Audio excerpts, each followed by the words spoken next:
To continue my introduction, thank you all for coming again. I would like to use the example of Slovak elections that we had in September 2023. Altogether, this was the first election in Slovakia where actually we observed AI-created disinformation. And we recognized 8 different types of AI-generated content, and our Council for Media Services, which is our digital service coordinator in Slovakia, reported 73 posts to social media platforms. This AI-generated disinformation content was not amplified only by politicians by resharing it. I mean, they are really natural amplifiers because of the viewership, but also by the paid advertisements on social media platforms, which is highly problematic. There were several deepfake. We had mostly deepfake audio recordings in Slovakia. I will mention 3 which were really well known and spread. First one involved our president, Čaputová. She was calling for electorate to vote for far-right party, which was like outright ridiculous. But this was, for example, the ad that was paid for by political party that she was calling for to vote. And then 2 deepfake audios concerned politician, which is a leader of the which was at the time second runner in elections in the polls. And in the first deepfake audio, he was pledging to raise price of the beer in case he wins. And in the third deepfake audio, which was the most problematic during our electoral campaign, he was discussing allegedly electoral interference with a prominent journalist in Slovakia. Well, this was prominent not only because this was problematic, not only because it was pointing to the fact that elections can be manipulated, which is calling for all the integrity of elections question, but also it was problematic due to the fact that it was during the electoral moratorium where you are not supposed to spread any kind of political content anymore. So this was our Slovak first experience with AI content. And let me just mention the cherry on the top. In our Slovak settings following the elections, police said that they will not investigate these deepfake audios because they are obviously fake. So what's the investigate? So that the case was closed. So following this interesting, I hope, Slovak experience, let me now give floors to our 4 speakers. And we are honored to have here Sophie Byrne from Logically, Miraj Chowdhury, founder of Digital Rights, Gülin Çavuş, founder of Yapay Gündem, and Chen, editor-in-chief of Taiwan Fact-Checking Center.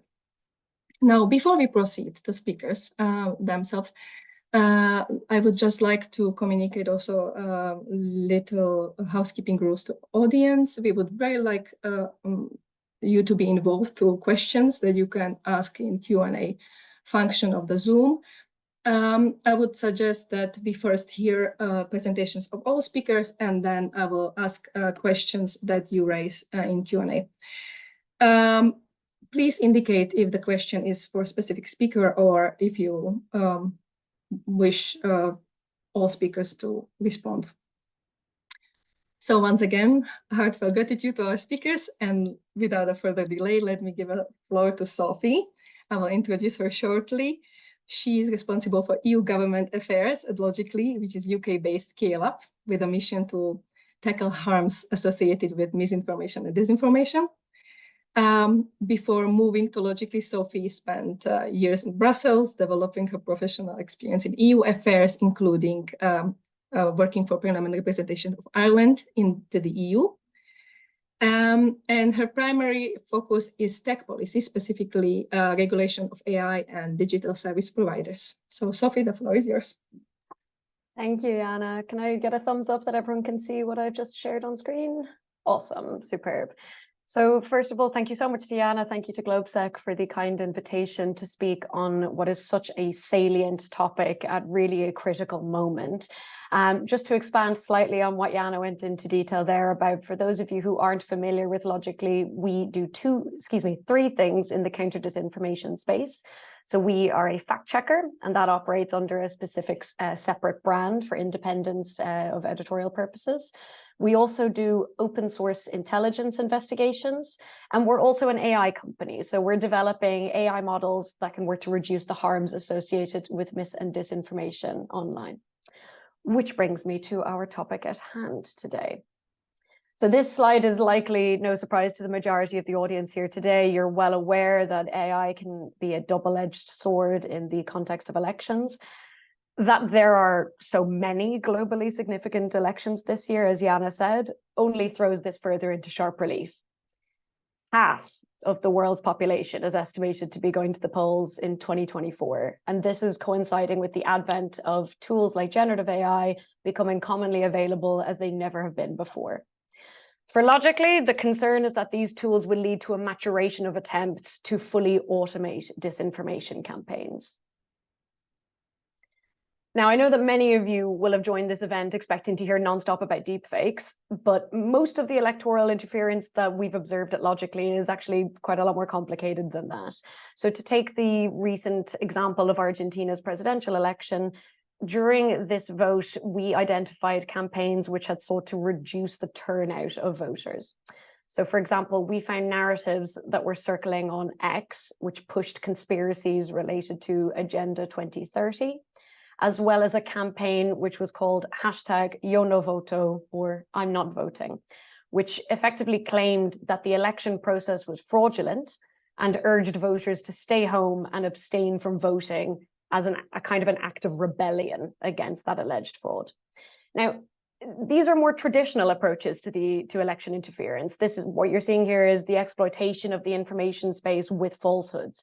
But it's these very campaigns which, technologies like generative AI really can exacerbate. So when we talk about generative AI as a threat, we're talking about its capacity to make disinformation campaigns cheaper to design, easier to deploy, more scalable, and supported by hyper-realistic and hyper-targeted content. To think back to 2016, when the Russian Internet Research Agency was working to influence the US presidential election, that operation required around 400 employees and was financed with a budget of around $12 million. To take a large language model, that's going to be able to reduce that in that operation to as little as $400 and allow such a campaign to be deployed by any private individual in their bedroom using open source technology. And even if the output of a large language model is initially of lower quality, a bad actor can still flood the zone with such an overload of content in the information space that effectively an overarching sense of mistrust can still manifest in society.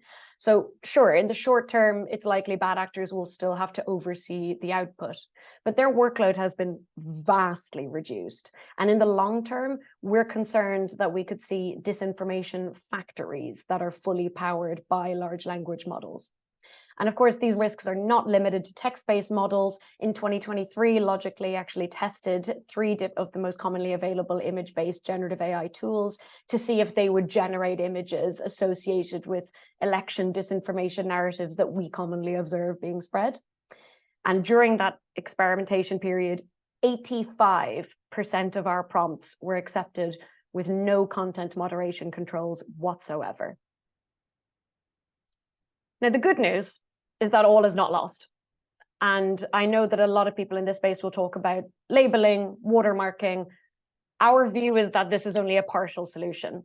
And that's not to mention that it doesn't work that well for video or text. In Logically's experience, a whole portfolio of approaches is needed. So to go into a little bit of detail about how we're using AI, we can use it to detect coordinated inauthentic behavior. So effectively, what we're talking about here is the use of AI as a safety tool to detect the tactics that are most commonly observed being used in interference efforts.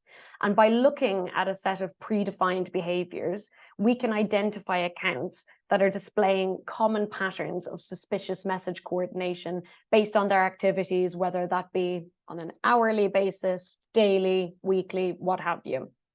And these are the kinds of AI models that we use to determine that the disinformation campaigns during Argentina's election were not circulating organically, which we spoke about earlier. We can also use AI to supercharge the efforts of fact checkers, because obviously the work of fact checkers is highly essential in the debunking of this kind of information online.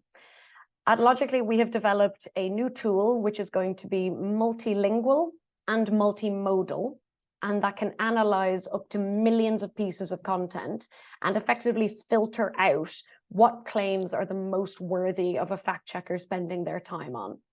Initially, we're focused on short form videos, so think TikTok, but the intention is that, as I said, to be multimodal, to also support images, text, audio. And what we're talking about here is an effort to reduce the time that fact checkers are spending on grunt work, running through a huge amount of content and trying to decide what claims that they should check. Our product would accelerate the process of claim extraction by processing those short form videos into text, then breaking that text down into statements. And then we would use our AI to effectively score each of those statements based on their fact check worthiness. And of course, the ultimate element in what constitutes something that is fact check worthy is the difference between something being a claim, so something that can be tested and ultimately verified or disproven, versus something that's an opinion. We're very clear about that distinction. And what we're hoping to achieve here is that the debunking capacity of fact checkers can keep pace with this growing volume and scale of content that we're so concerned about emerging from recent generative AI tools. To conclude, we are also working on a capability to detect AI-generated images, but we are going to be announcing more about that publicly in the near future.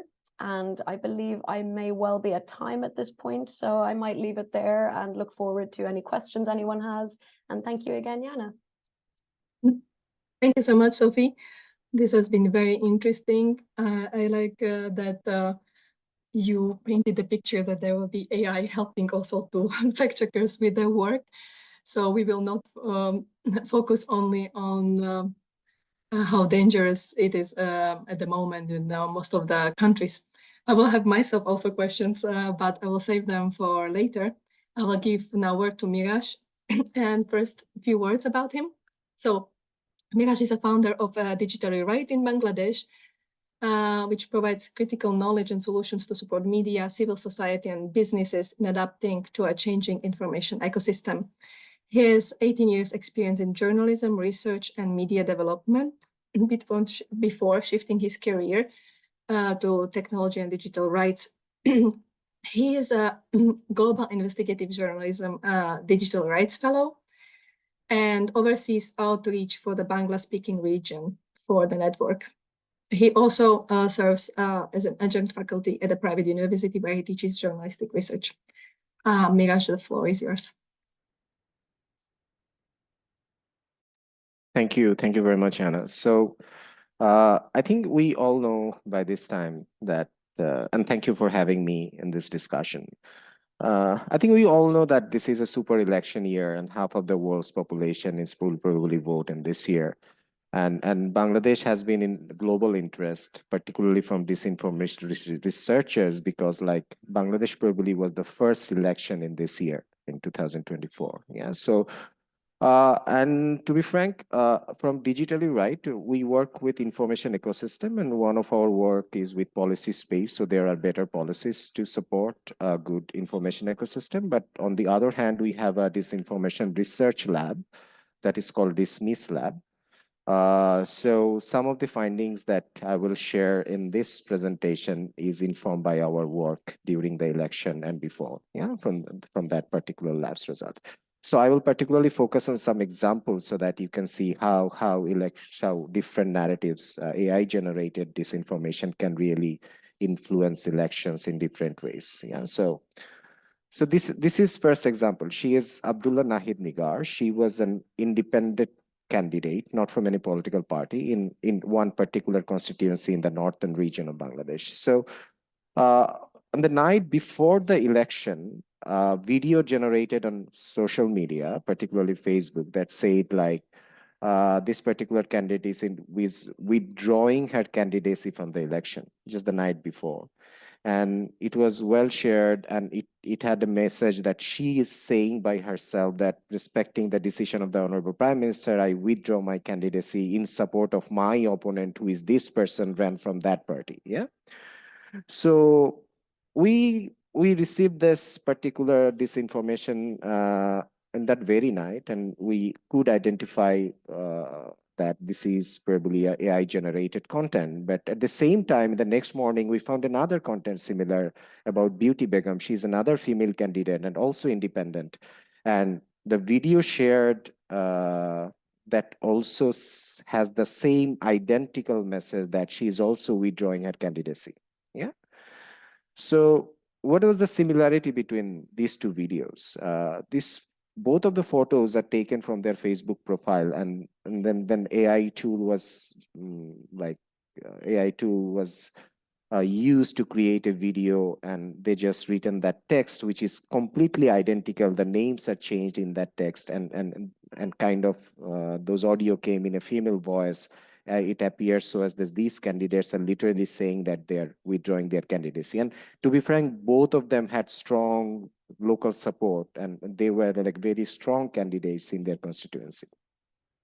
How do we identify? Because voices don't match with the original voices of these candidates, and the leaves in the videos do not sync with the audio. These are general approaches to tackle AI videos that fact checkers use, but what intrigued us most is that both of the videos are posted on the almost same times in the night, although their geographic location of their constituency is far distant in completely two regions of the country. Yeah, so probably indicating that these videos are coming from the same actors who are trying to influence elections in their way. Yeah, so that is why I think what was the impact at the very night of the election when this kind of disinformation happens? A lot of people believes it. They do not have a chance to verify. They do not wait for the fact checkers to fact check and come up with a debunked story. So I think many people not only believe that, but also the actors and their followers who really spread it,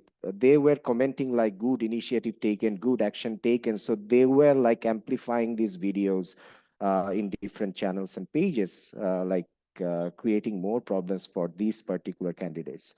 So ultimately, our story was carried by all the national media outlets on the day of the election, and it was well proliferated. But at the end of the day, the candidate you see in the top, she won the election, she secured victory, but the candidate you see below, she lost. Yeah. So, and interestingly, on the election day, the victim of the AI, in this case, both of the candidates were women. Yeah. So I think this is a particular interesting findings that we had.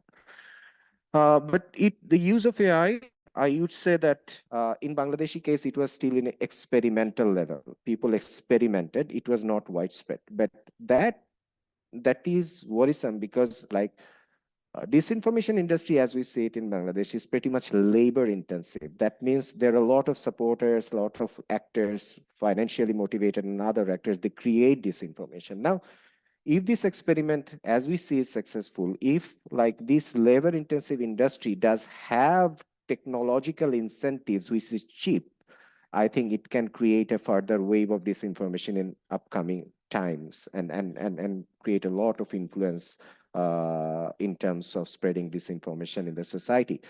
So what happened before the election? If you see the top left photo, this deepfake video posted on Facebook falsely purports to show an exiled opposition leader suggesting that the party should keep quiet about Gaza. Now, you know, Bangladesh is a Muslim majority country, and when you spread this kind of sentiment, it can literally harm that party and this person politically in this space.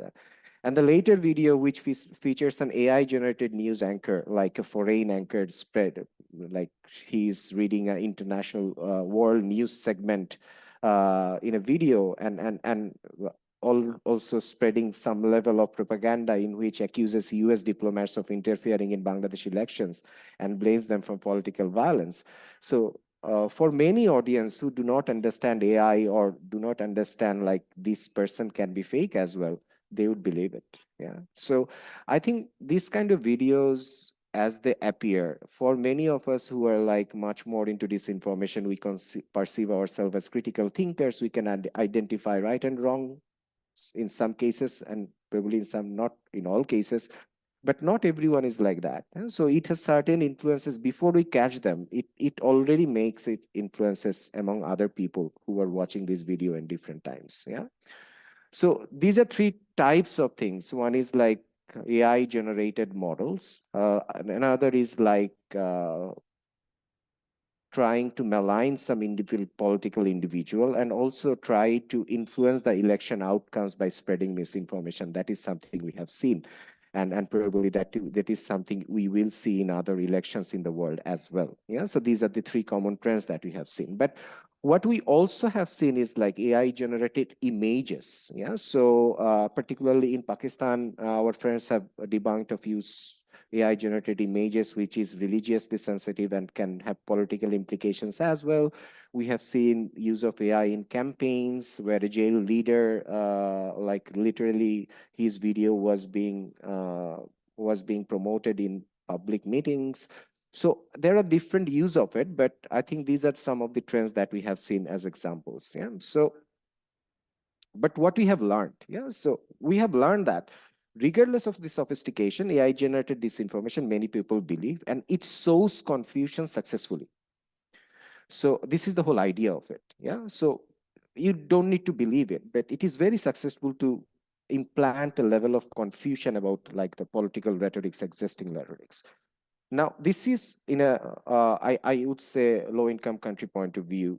People with resources and power have better ability to produce AI-generated political disinformation because they have those tools. They have these skilled people who can do this work for them. So there is a disinformation industry. Probably it can be different in other countries with a more economic freedom, but this is something we have seen. Yeah. So sometimes not only looking at the content is enough. Sometimes it is very important that you also look at the actors, who is doing it, who are doing it, what is the intent behind it.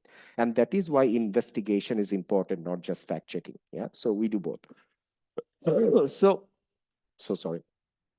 So what we have seen, like in many cases, tools are primarily adopted by financially motivated actors, like in entertainment, sports content, content creators. And when election and this kind of event comes, like political actors co-opt these technologies or these groups.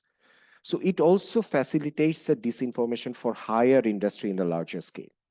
Yeah, so I think every tool has associated, if the tool is successful, it creates an industry itself, you know, associated labor force and other things. So how do we monitor that? That is also another area of potential future research, to be frank. Yeah. So what we couldn't do, I think it is very hard to debunk AI generated audio. Yeah. So there is no solid methodology that we have seen. That we have seen a lot of audios coming in, but we could not vary. We can understand that it is fake, but that is not enough because you need to scientifically prove that to fact check or to debunk, you need to have some methodology. We do not have that yet, but it is widespread and it could be very dangerous. It is dangerous than videos, I think, at some point. Yeah. But also I would like to, this is my last word. It is not AI now how AI generates content, but we also need to look at how platforms use AI to moderate contents.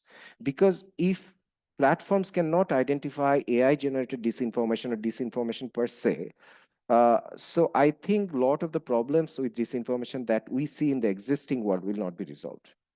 So I think there is a great deal of accountability needed and more pressure and more research needed, and not only how AI is being used to create content, but also moderate disinformation or control disinformation in the larger platform level. I would like to conclude here. I'm sure I can talk more later. Okay, thank you so much, Miraj.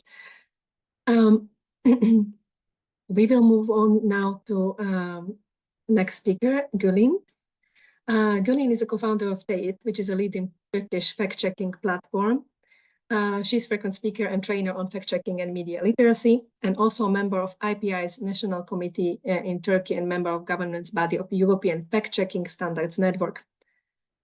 She's publishing a newsletter about AI and ethics, which focuses also on elections, so she is a perfect person to have here today among us. Gülin, I'll give you the word, and we are looking forward to hear what was happening in Turkish presidential and parliamentary elections last year. Thank you. Thank you for the introduction. And today I want to tell you about what we had experienced presidential election last year on the aspects of AI discussions and disinformation and what we are expecting in the local election this year. While, of course, the advancements in AI technologies in 2023 offer several benefits and also some dangers for all democratic relations. They also raise concerns for fact checkers, obviously, but of course not that hype like today. Mostly cheap fake contents, which can be produced with simple tools, can be used effectively to influence voter behaviors, and this has led to deep fake debates in Turkish case. Nevertheless, during the election campaigns, fact checkers encountered cheap fakes created with less sophisticated tools rather than deep fake videos or AI technologies.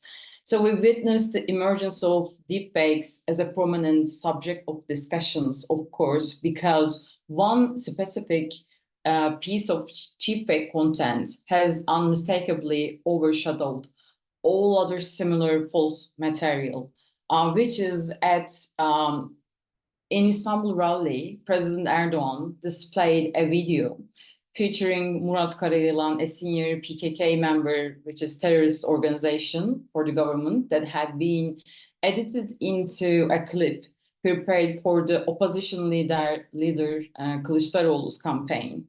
So actually, it's very simple editing, actually. But Erdogan was claiming that he was in the Alliance election campaign movie. The video was widely seen by citizens on social media and news channels. And opposition leader Kılıçdaroğlu's warning about deepfake video brought the AI and deepfake discussions in the forefront of Turkey's elections and in agenda. So Kılıçdaroğlu addressing the issue on social media, but the problem is he's just intervening the concepts such as deepfakes, deep web, Cambridge Analytica, and the whole some stuffs about the new technologies just mixed.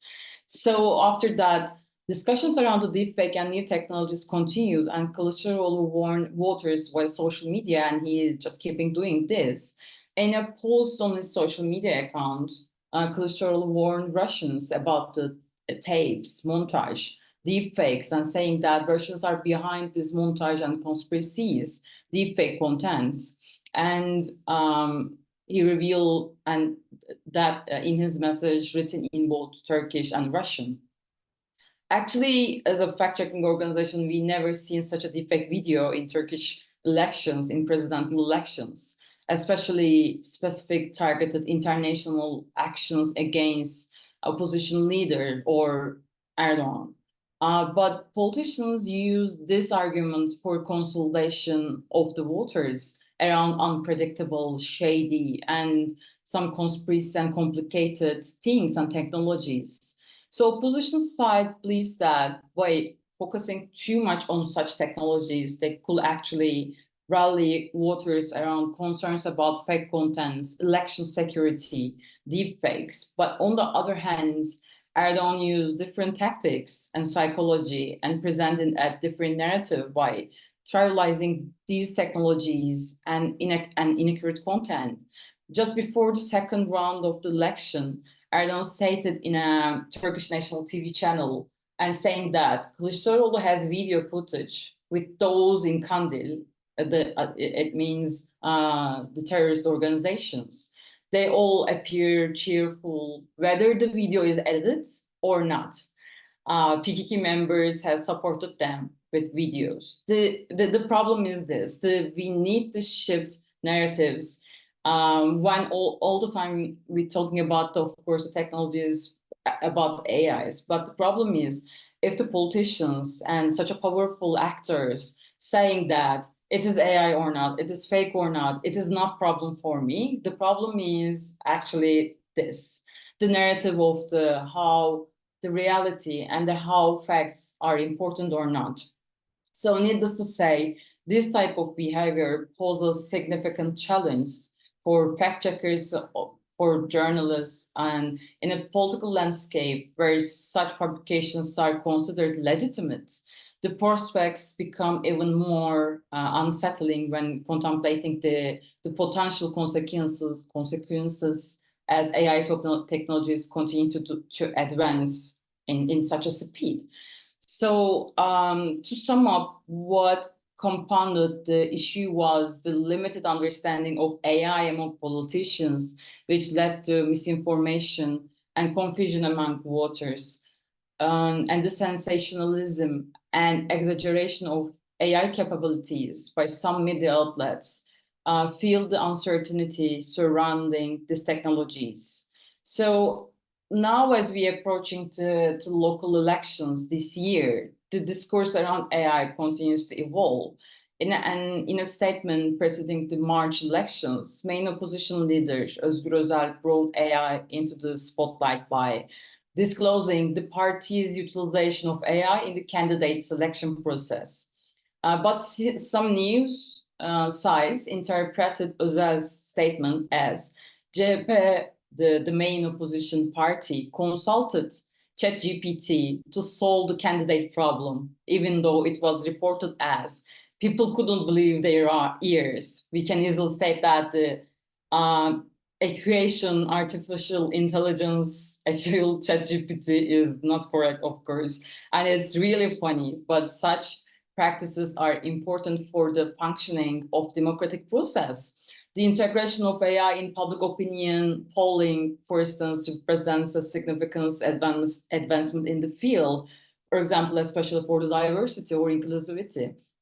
By leveraging machine learning algorithms, researchers can analyze waste data sets more efficiently, providing deeper insights into voters' preferences and behaviors. So while some may sensationalize these developments, likening them to fictional scenarios involving AI-generated decision-making, it's crucial to emphasize that AI is a tool that can enhance the democratic process as well.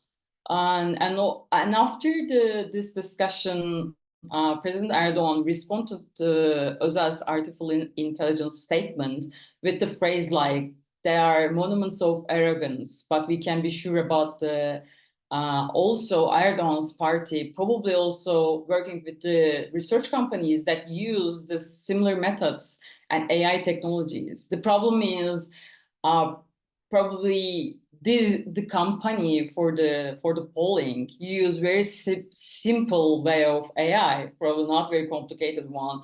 But the problem is still politicians don't have enough information about these technologies, and they really don't know any idea about how they communicate these technologies with the public.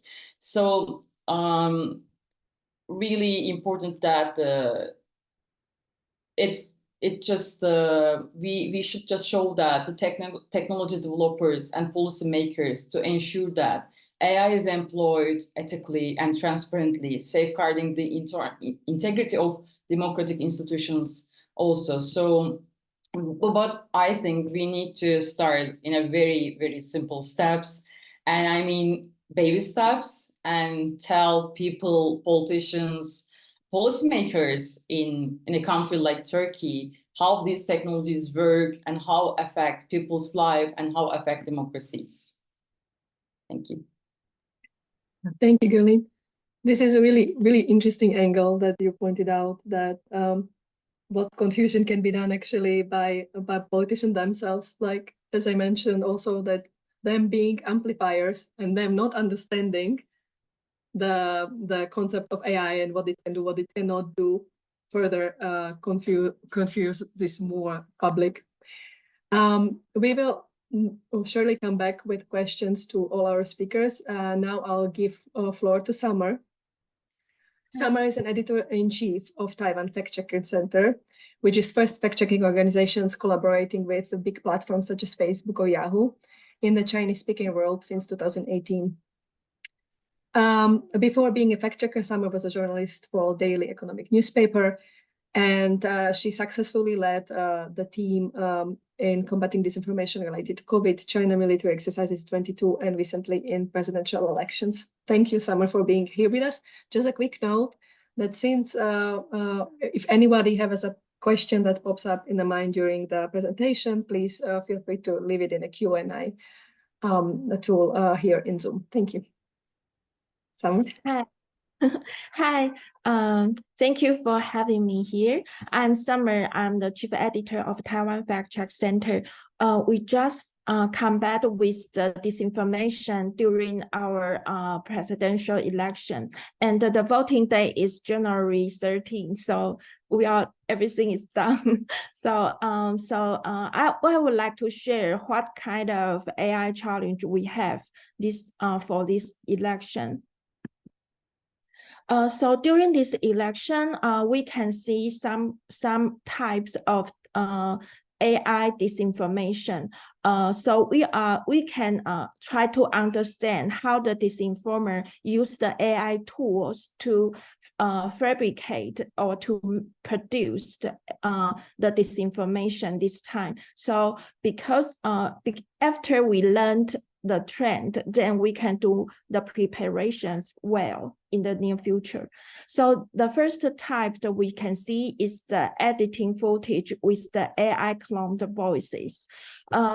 Since the AI, although the AI technology developed very well now, however, the footage is still, the AI generated context still have some bugs. So we can see the disinformer this time, they use the the news clips to do the editing, and after they editing that, they just have the AI cloned voice, and you can imagine after the process is quite they are quite familiar with the editing, how they are quite familiar with editing footage, but they still trying the AI cloned voice as a new technology. So they can use the same team, the same person to produce, to learn the AI tool.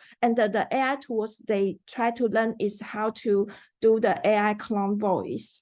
And when we check the video, it's pretty easy for fact checkers to find the original news and compare them. So it's easy to debug. So that's, but we can see the disinformer try to make progress on producing the AI clone voices. And the second kind is the contents found, and we can see the contents found and more disinformer use the AI generated video to spreading conspiracy topics. So we try to reproduce those kind of video. We find they can use ChatGPT. They can find a contents found article, and before the contents found article or video is quite boring and nonsense. So it's not make sense anymore to audience. But now they can use ChatGPT to produce the scripts, and then throw the scripts into the AI generated video tools such as CapCut to generate a video. So they can have the digital or AI anchors, and also the AI video generated apps or tools can generate footage 2 or 3 minutes within 10 minutes or less than half hours. So that's mean for the fact checkers like us, when we do the debugging, that spends us maybe 1 day or 2 days to verify all the context. But we can see in the near future, those kind of footage will has low cost and creative food and good quality footage. So that will make fact checkers even more difficult to do the debugging. And also we can see hack and leak as a methodology this time. But during this time, we can saw a lot of footage or image was leaked related to the candidate. However, the candidate will say the footage was deepfake. It's not me. So it's also hard to debug it's real or not. And the other kind is the recording. Because the video still has some bugs and it's easy to see the mouse or to see something unnatural on the footage. So the recording is the that will be the main target or the main tool, that the main way that the deformer generate to attract the audience. So we can see two kinds of recording go viral this time. One is the social influenced recording go viral on social media. Their recording is always target the audience to support one specific candidate on the voting day or before the election. And also there another kind is the candidate's recording. It's it's pretty hard to debugging because there is no good tools for the fact checkers to tell the voice is cloned voice or is editing private chat. So and also because it's a kind of some kind of private chat, so it's also hard for us. It's also pretty hard to debug by interview or just by any kind of tools. So how do we prepare for the AI disinformation? We have some strategy because we know there is no 100% tools to do the debugging. So we do some preparation, and especially we do the AI literacy before the election. So so the first strategy we have is we try to build the trust circle in the past 4 years. We have a chatbot, and it's like an AI chatbot. So our audience can build a very close connection with us. We encourage them, no matter when they receive an information, a text or a video or a footage across any social platform like TikTok, Line, Facebook, or YouTube. No matter what kind of information, if the information surprise them and or make them angry, anxious, upset, disappointed, or too exciting, then please share to us. So we try to do the media literacy and introduce the chatbot to our audience and encourage them resend or reshare the information they have.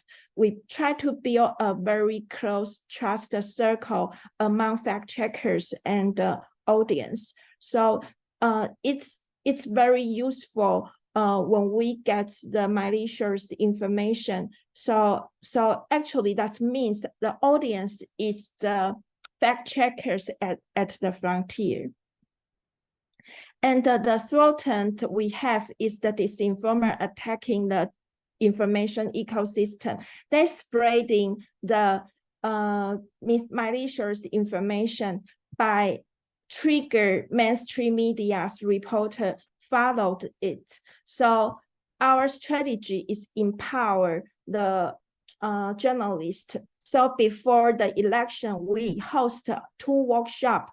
One is for the chief editor of 20 media, and the other is for 40 journalists. So we do the AI literacy and introduce how to debug the AI generated information or deepfake, and we introduce the technology and the experts and also collect the experts list and the tool resource for the journalist before the election.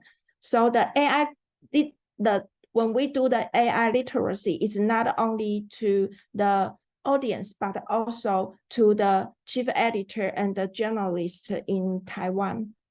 And the third threat is the election fraud, the conspiracy, and the disinformation always goes viral before the election, on the voting day, and after the election.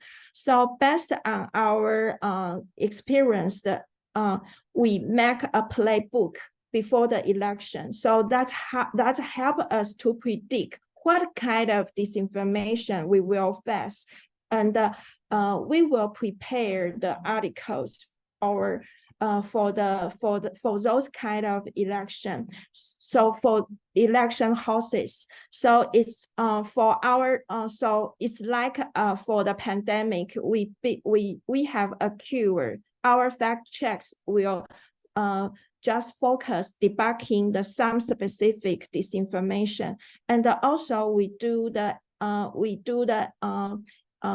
media literacy article. It's just like a vaccine, and also we will provide more knowledge to our audience. It's like a vitamins. So we do the preparation before we do those kind of preparations before the election. And also because we have the playbook, so our team can do the predict and can do the monitoring well. And the other threat we have is the AI footage recording is pretty hard to debug. It spends us too much time, and the tool is not efficient. So how do we do the preparation? We just build a community, the experts community to help us. So we connected to a lot of experts from university, from institutions such as National Institution of Cybersecurity in Taiwan, and also III just help us to contact the scholars. So we built an experts community to exchange or to learn from them, or to share our claims to them, and that they can help us debug at the first time. And after that, we do the AI literacy. We also create a lot of AI literacy quiz or games to our audience to make the audience know there will be some AI footage happened during the election.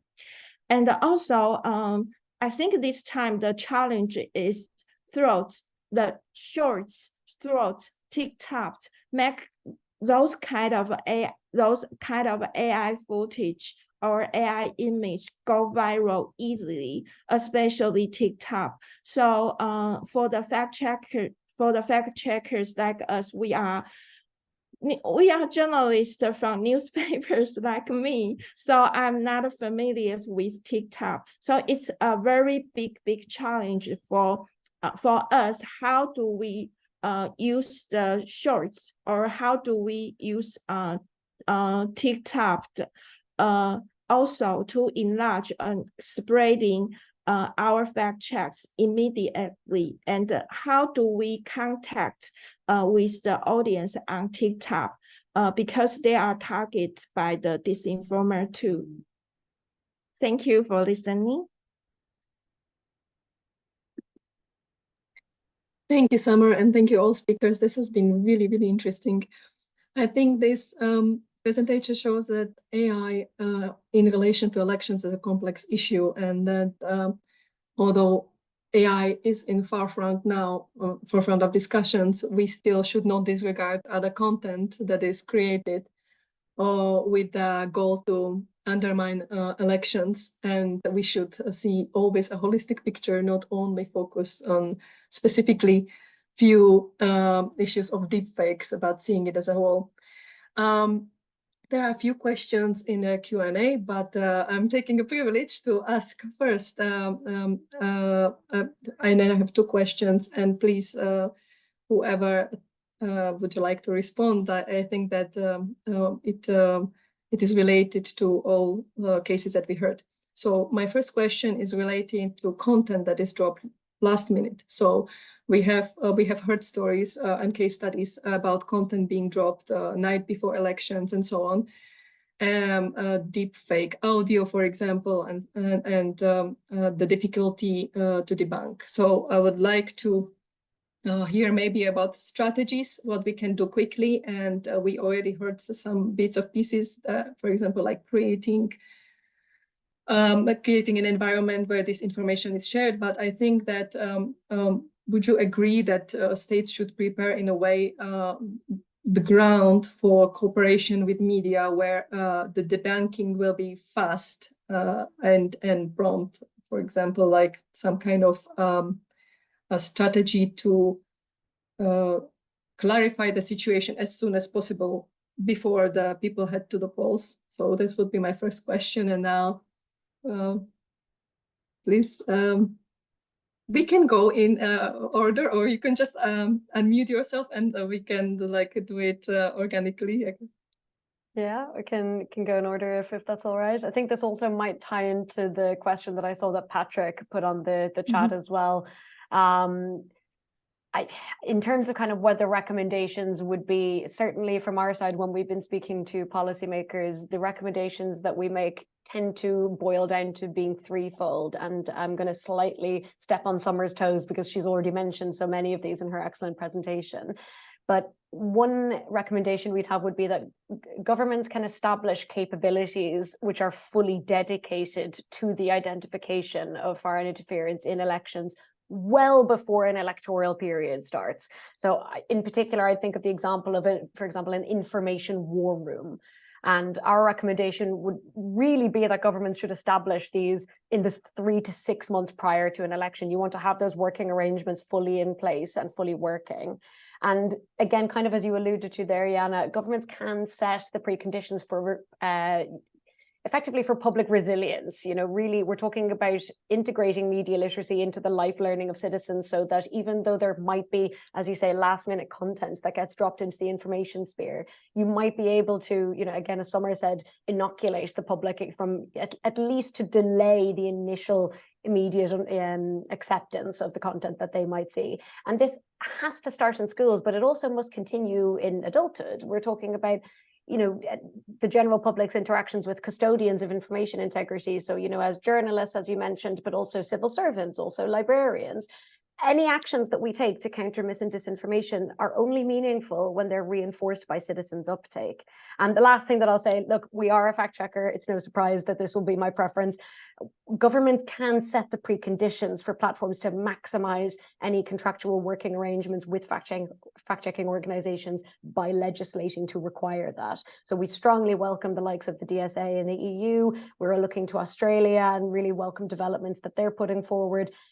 The governments have a lot of tools within their arsenal that can set better preconditions. So yes, the reaction might not be as fast as we need it to be every single time, but we're talking about having that environment that's ready to debunk something from the off.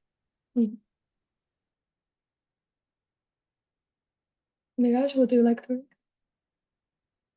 Well, I would like to start from what Sophie said. I think the idea of the government can vary in kind of autocratic states and also kind of in democratic environments. So at some point, policies and legislations and the whole institutional frameworks in all this digital ICT laws coming in a more restrictive way, criminalizing disinformation, gagging freedom of speech and expression.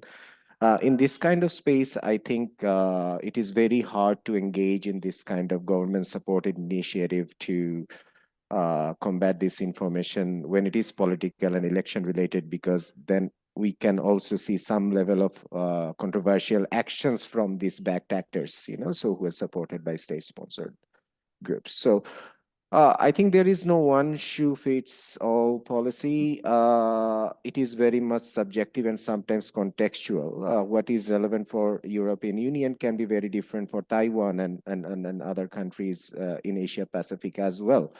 But to be frank, the idea to tackle not only AI generated, but I think we should look at the information ecosystem as well. And I see a deep role where there is not enough institutional support to fact-checking organizations or like civil society organizations to work in this space. I think one approach could be not only look at the content, but also look at the person behind it. Look at the actions and intent and also uncover it. I think this can create a threat perception that someone is watching. I think this watchdog role of ours is critical, no matter how strong or weak the governments are in different parts of the world. At some of the time, I think we need to do our job better. And someone asked, like, are we always following? Yes, we are following. I think everywhere technology comes first, laws come second, then we understand probably the technology and law both is doing harm and civil society comes in, organization like ours comes in. Is there a solution? Probably, we don't know. Probably civil society in a lot of these global south countries, we are pretty much reactive to problems. Our psyche is developed as a way. We see a problem, we create evidences in support, and then we do the advocacy. I think there is not enough knowledge and skills to really understand why, say for example, AI, what kind of implications it will have in societies where we speak non-English languages. You know, this is very hard to grasp. Like, how do we tackle like the pitfalls of AI, where the detection systems do not function in non-English languages, like in Hindi, like in Urdu, like in Bangla, like in Arabic. So I think these are discussions that needs to be continued, and there needs to be more support to these discussions and more innovations. I think some level of more knowledge and more research in this space can help, but there is no short-term solution. I think playing the role of watchdog is very important to me. Thank you. Gülin? Yeah, in the government or I can say that it's really hard for Turkish case to just expecting some regulations, some methods for the voters or the public, because the Republic of Turkey's Directorate of Communication has their own fact-checking unit. However, we are aware that it's really far away from the being impartial and not biased. So it's really important to just amplify the civic organizations and fact-checking organizations, because it's looking like the only way to empower audiences, empower voters, empower everyone in society.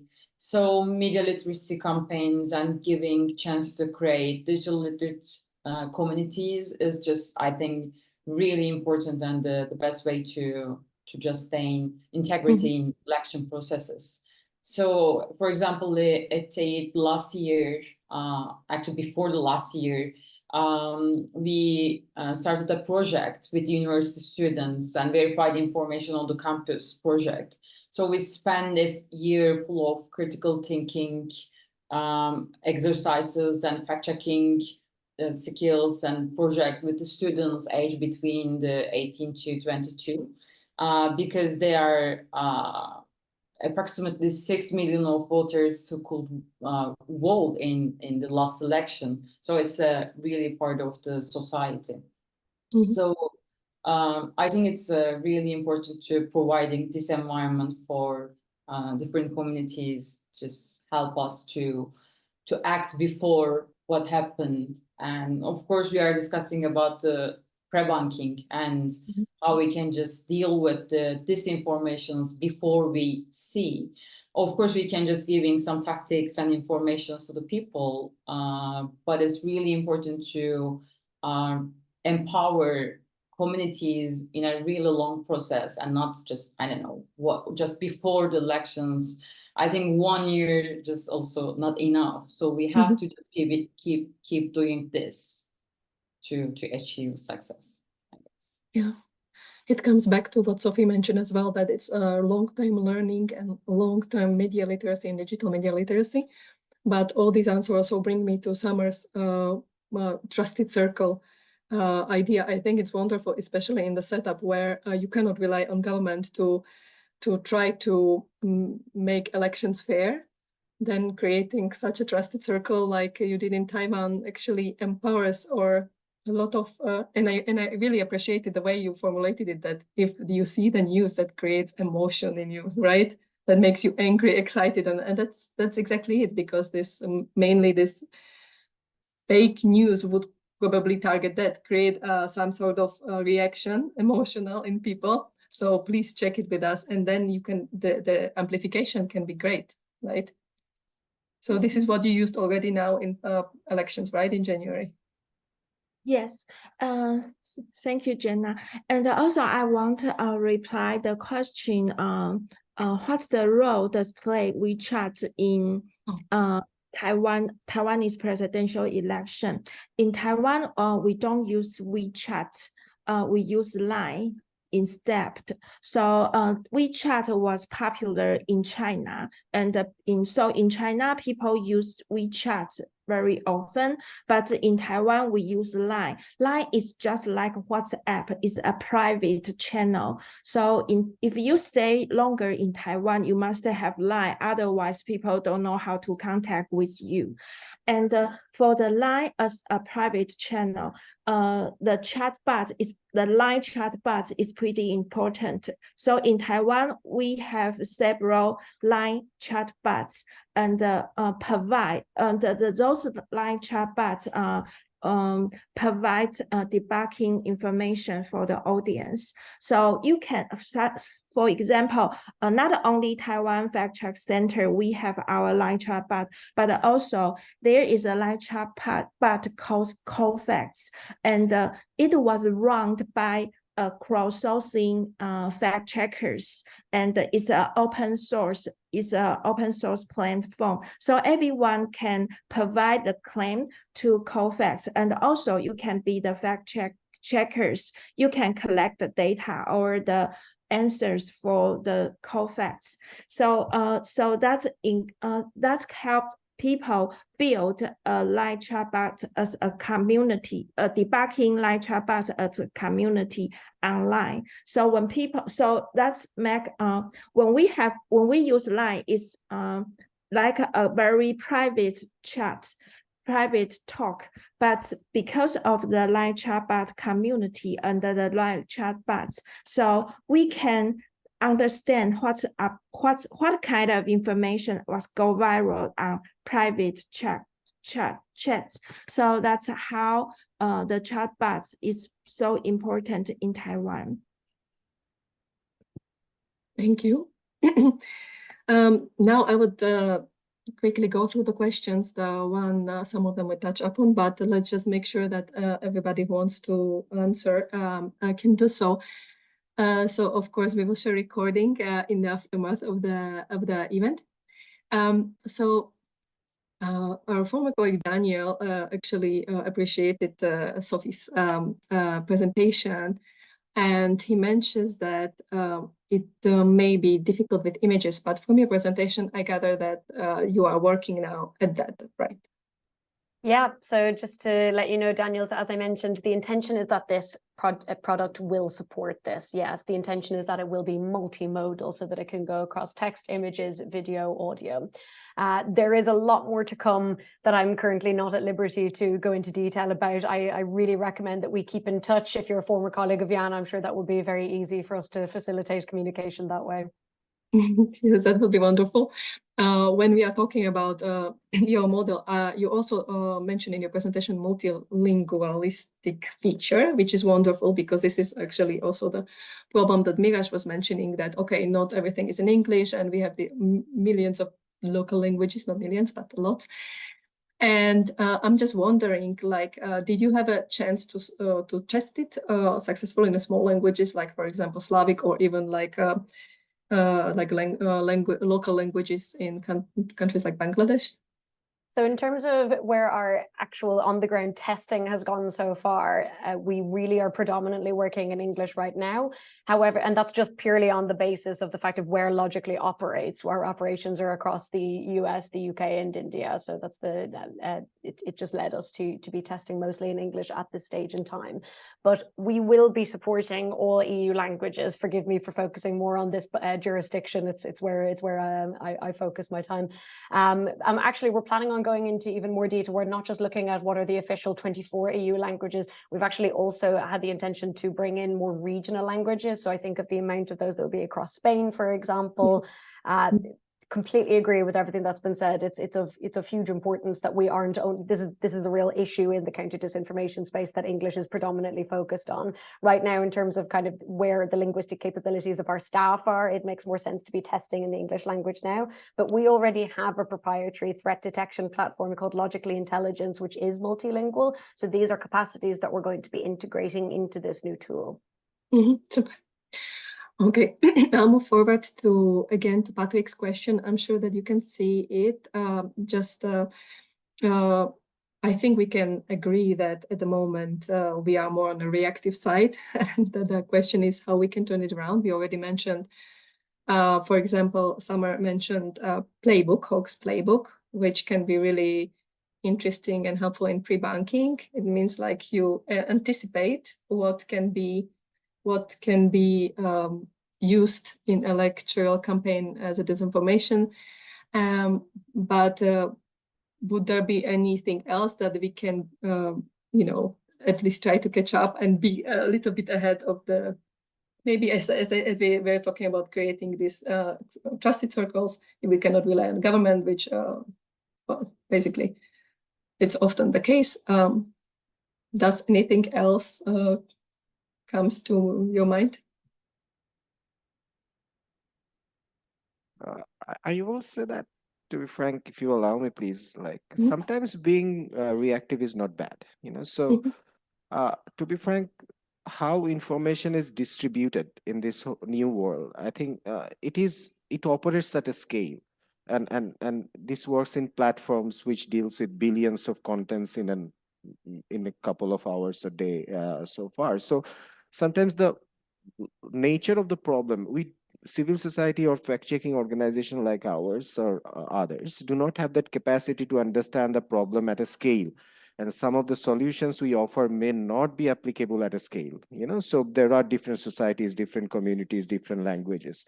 Sometimes it is better to show the problem and let them solve it, because they have the resources like the platforms and people to invest in it, because it is their business. So it is also important to be reactive and find out problems and show it, because sometimes being proactive requires a lot of resources that often civil society organizations do not have.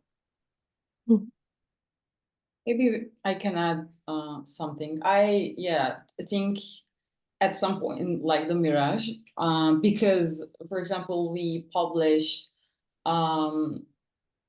an article and playbook and some media literacy content about the similarity between the tactics on elections, actually, in US, in Europe, in Turkey. Actually, some tactics are similar. Like, for example, during the election time, we can be sure about in Turkey, we have to deal with disinformation about refugees. It's obvious.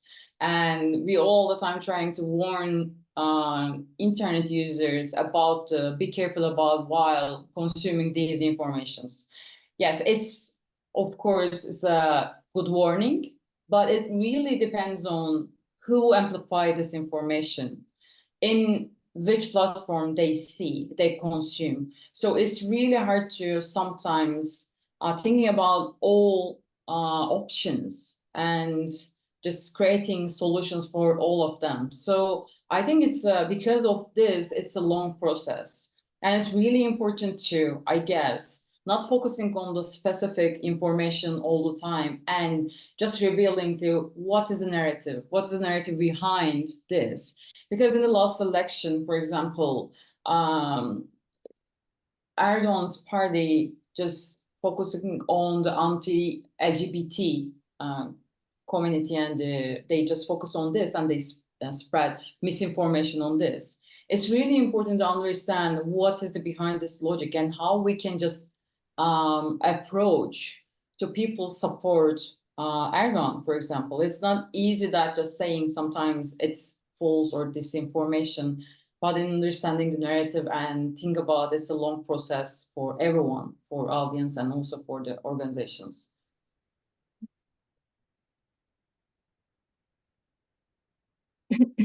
We can move to the next question then. We answered the one on Taiwan. Thank you, Summer. What would be your policy recommendation? This is from Alexander.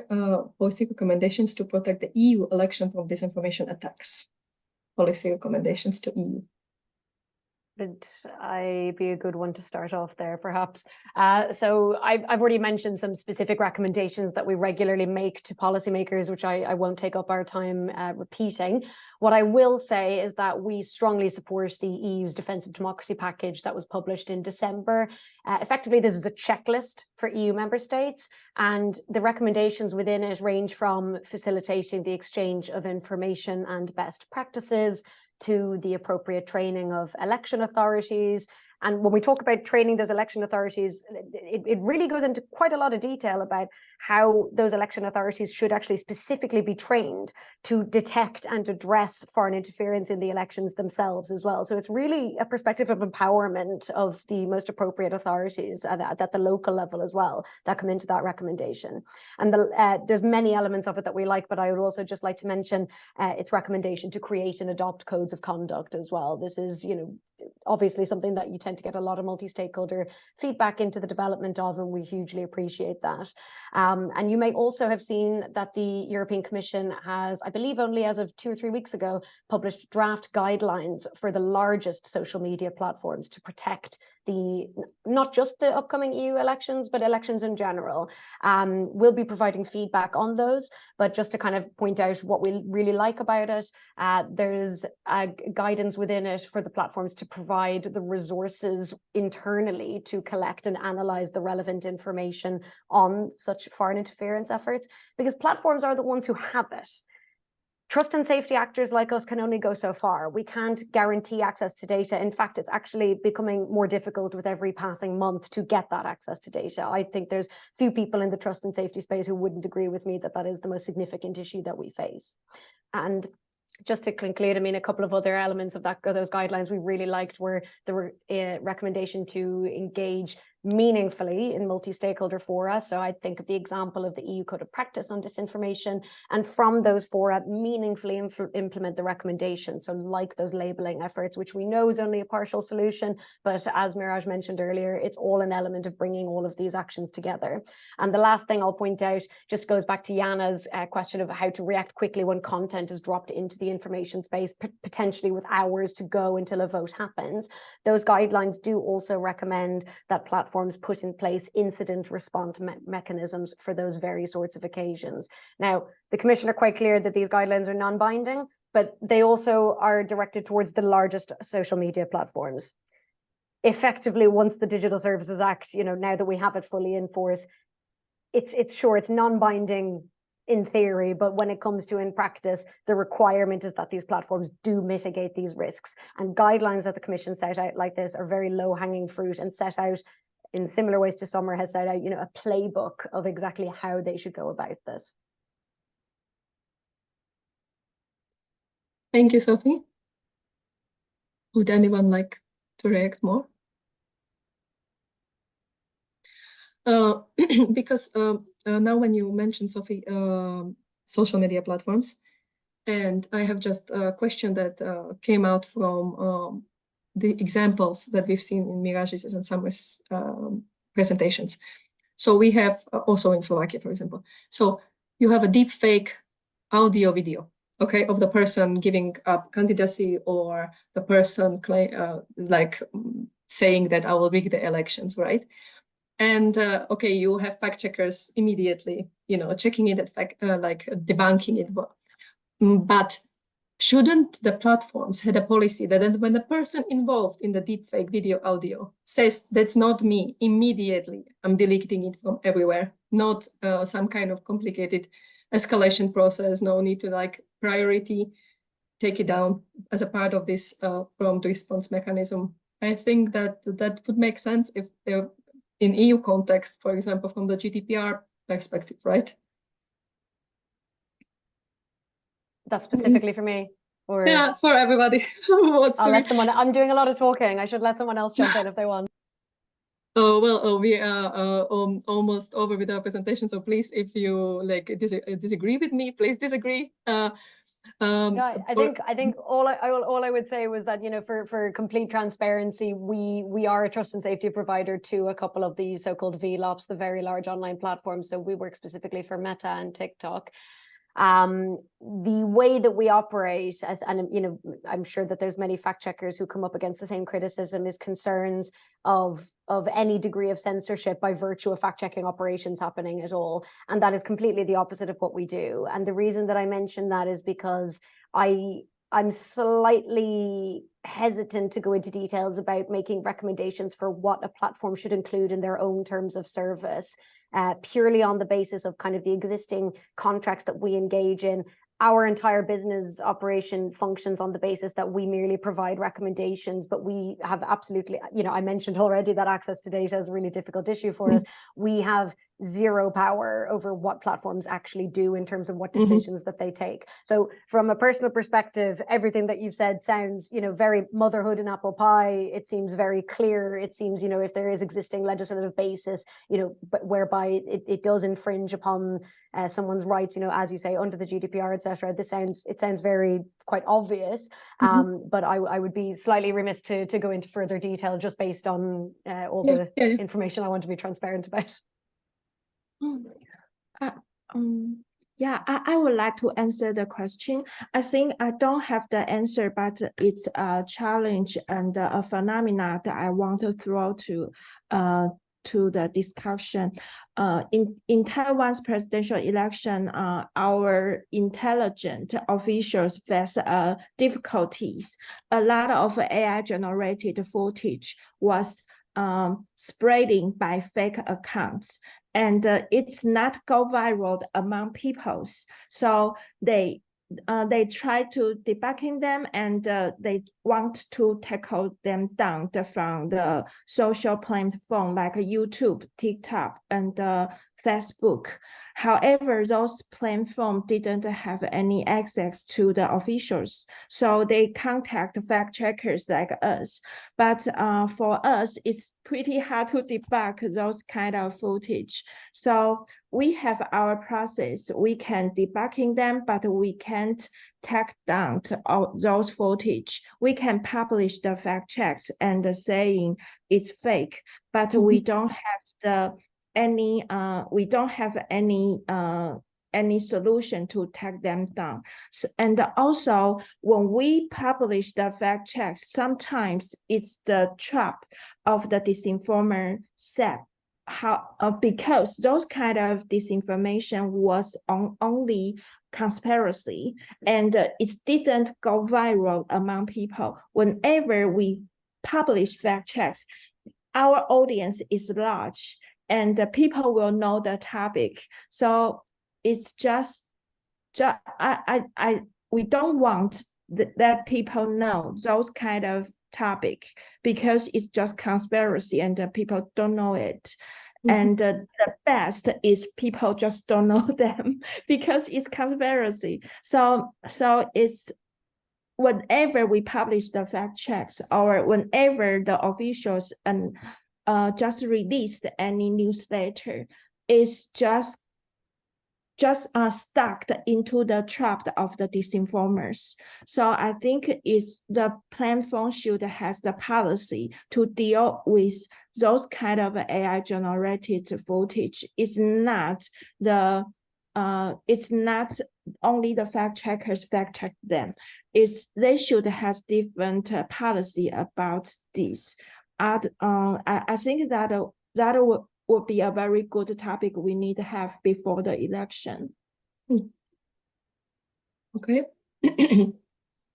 If nobody else wants to contribute to this, I have just one last question that was posed to any of the speakers. So have any of the speakers made a deep dive into the sociology of the confused and chronologically uninformed and non-voters in their respective countries? Understanding this specific audience would probably allow to adapt strategy for the core audience of disinformation. This question comes from Andrea. Thank you, Andrea. Actually, I can just start that in GLOBSEC we are doing this when we do our opinion polling. We are looking also at the people who are not decided voters and what they believe in, based on what they are deciding. So I think it's a very good strategy of who can be potentially vulnerable audience or vulnerable to disinformation. Do any of you have experience with this? Digging into social data? We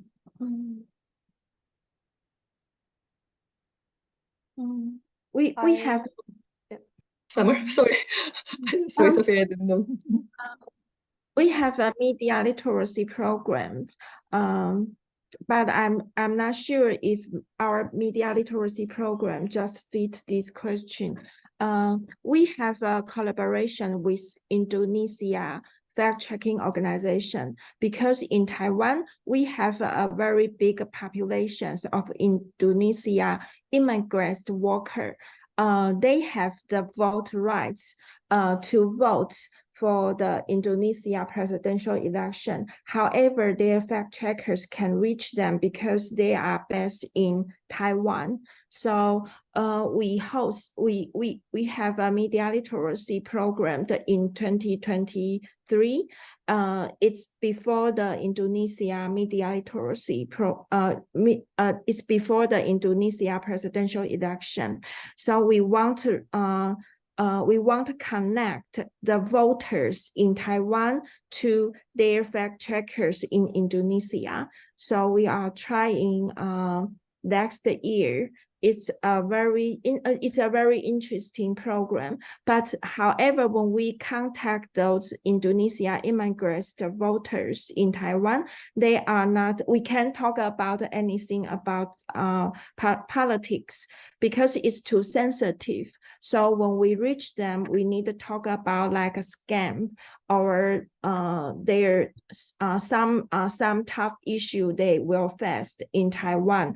The information they need in Taiwan as the beginning, and try to build a trust relationship with them and bring them connected to Indonesia fact checkers. So I think it would so I think it's a very interesting initial program for the non-voters in Taiwan, but it's the voters for Indonesia fact-checking organizations.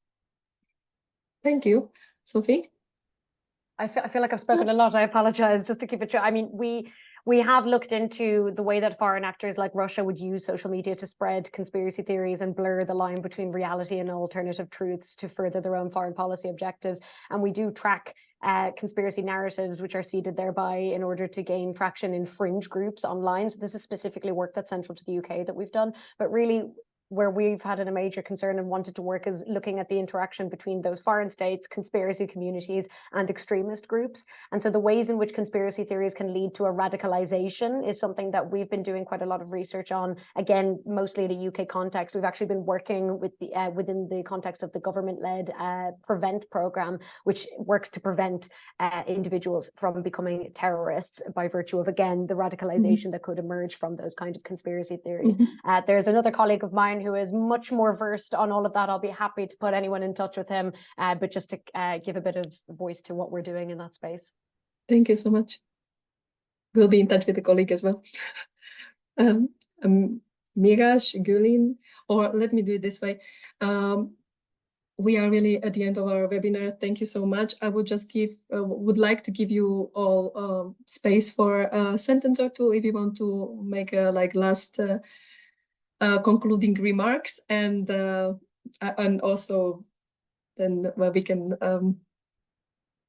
conclude this beautiful webinar. Yeah, just to conclude, I think thank you first for giving this opportunity to talk, but I think there is value in collaborations in terms of exchanging methodologies, how different organizations tackling disinformation in their countries and regions. Yeah, so for example, I can already see a lot of similarity in terms of how this information is being spread, and probably sometimes of similarity in intent as well. So I think if there is a problem, every individual have their own way of addressing it. So there are different paths. So I think, and there is always an opportunity to learning from each other's path. So this kind of discussions and more in person, networks begin from people. And so it is always about people to people understanding and trust. So collaboration brings that trust on the table and strengthens it. So I think that is valuable. This is a great point to the end of our webinar. I totally agree. Gülin? I thank you and totally agree with the Miraj, and I just inspired and realized that how similar are problems in different regions. So it's really important to see and share our experiences in this way. And thank you for this opportunity. Summer? Yeah, thank you for having me here. I think for the AI digital divide, the AI community is even more important than before. So today's the workshop is that's why the conference matters. Thank you for having me here. Thank you for attending also. And Sophie? Nothing more to add, just to say thank you so much. And just more and more of these webinars, it'll only contribute to more collaboration, as everyone else has pointed out. So yes, definitely welcome. I believe we will continue this debate discussion as also network making, because it's really important. Obviously, we can learn from each other. And as you said, there are a lot of similar points. That are a lot of points that are context dependent, but I believe that by this kind of brainstorming and sharing information and experiences, we can actually learn a lot from each other. So thank you so much. Thank you for all the audience. Thank you for showing up, and stay tuned for the next webinar. Bye. Thank you, Jana. Bye.